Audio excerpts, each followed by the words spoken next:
Hey guys, कैसे आप लोग। मैं आपका नीलेश भैया बहुत बहुत स्वागत करता हूं इस यूट्यूब चैनल पे। दोस्तों, इस वीडियो में मैं आपको बताने वाला हूं आप लोग के बोर्ड परीक्षा में आने वाले महत्वपूर्ण निबंध। जी हाँ मेरे दोस्तों, और अगर हम बात करें तो इस बार आप लोग का जो निबंध आएगा नए पेपर पैटर्न के अनुसार 9 नंबर में। जी हाँ मेरे दोस्त, पहले 6 नंबर में आया करता था, लेकिन इस बार 9 नंबर का निबंध आएगा। सेम वही चीज़ें लिखनी होंगी और आपको 9 नंबर मिलेगा 6 नंबर की जगह। तो ये काफ़ी इंपॉर्टेंट बन जाता है, 3 मार्क बढ़ा दिया गया है। तो कौन कौन से इंपॉर्टेंट निबंध है जो सीधे आप लोग के बोर्ड एग्जाम में आएंगे, मैं इस वीडियो में बताने वाला हूं। थोड़ा सा आप इसका प्रैक्टिस कर लीजिए और 16 तारीख को यही निबंध देखना, आप लोग के पेपर में आएंगे 100%, मैं इसकी गारंटी ले सकता हूं। ठीक, देखो सबसे पहला जो निबंध है उसको हम लोग बोल देंगे स्वदेश प्रेम, या इसको राष्ट्र प्रेम या देश प्रेम की भावना, ऐसे भी टॉपिक दे सकता है, कोई मतलब नहीं। सभी तीनों चारों का मतलब एक ही है, एक ही उसमें चीजें लिखना होता है। तो एक टॉपिक आप कोई भी ले लीजिए, स्वदेश प्रेम, राष्ट्र प्रेम या देश प्रेम, आपके बुक में दिया होगा, किसी पे भी एक आप एक बार पढ़ लीजिए, आपको एक आइडिया लग जाएगा। और आप लोग देखो, केवल पढ़ लोगे तो आप आसानी से निबंध लिख लोगे। निबंध को कभी याद मत करना, याद करोगे वो याद होगा ही नहीं।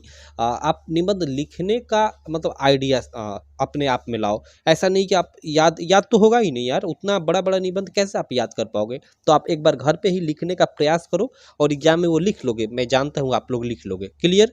तो ये आप लोग पहला जो सबसे इंपॉर्टेंट निबंध है, स्वदेश प्रेम या जिसको राष्ट्र प्रेम भी बोल सकते हैं, देश प्रेम या देश प्रेम की भावना, ठीक है, इसको आप लोग तैयार कर लेना। अगर मैं बात करूँ कि यह कब कब आया हुआ है, तो आप लोग देख सकते हो, यह देखो यहाँ ये लगातार हर साल बोर्ड एग्जाम में आता है, यह निबंध निश्चित होता है।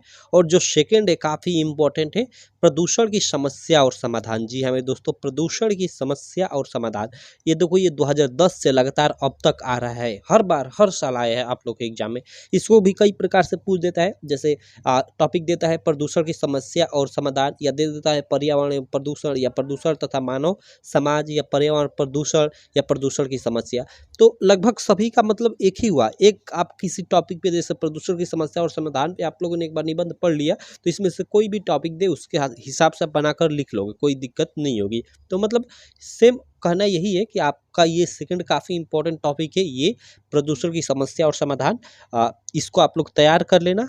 ये भी आप लोग को देखना जरूर रहेगा, एग्जाम के जो 4 ऑप्शन रहेंगे उनमें। क्लियर। देखो आप लोग का अंतिम जो प्रश्न रहेगा, हिंदी में जो अंतिम प्रश्न रहेगा ना, उसमें क्या होगा कि बोलेगा कि निम्न दिए गए विकल्पों में से किसी एक पे निबंध लिखिए, और 4 विकल्प दिया रहेगा, चारों में आपका 4 अलग अलग निबंध दिया रहेगा, उनमें से किसी एक टॉपिक को चूज कर आपको लिखना होगा।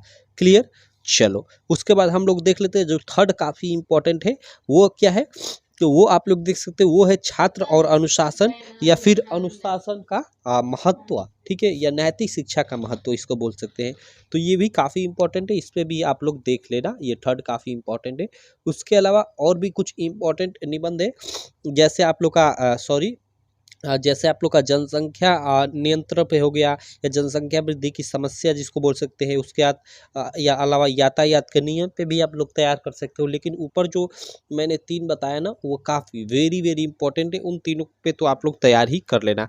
साथ ही ये मतलब ये चीज़ें जो मैं बताया, ये नीचे जनसंख्या पे और सड़क दुर्घटना पे या यातायात के नियम पे, इन पे तैयार कर लेना। और बाकी 1-2 टॉपिक और आपको लगता है कि इस टॉपिक पे आ सकता है, तो आप लोग अपने हिसाब से देख लेना। केवल एक बार पढ़ लेना अपनी बुक में ना, उस निबंध पे उस टॉपिक को केवल एक बार पढ़ लेना। आप एग्जाम में लिखने बैठोगे तो वो ऑटोमेटिकली वो जो आपने पढ़ा होगा वो आइडिया आपके मतलब दिमाग में आएगा, और आप उसके हिसाब से लिख लोगे।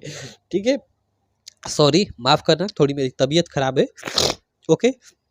तो चलो, आशा करता हूँ आपको ये छोटी सी मेरी वीडियो काफ़ी अच्छी लगी होगी। वीडियो अच्छी लगी तो यार चैनल को सब्सक्राइब कर देना, वीडियो को लाइक कर देना, और अपने सारे दोस्तों में इस वीडियो को शेयर भी कर देना। मैं मिलता हूँ आपसे इस प्रकार की नेक्स्ट वीडियो में, तब तक के लिए थैंक यू।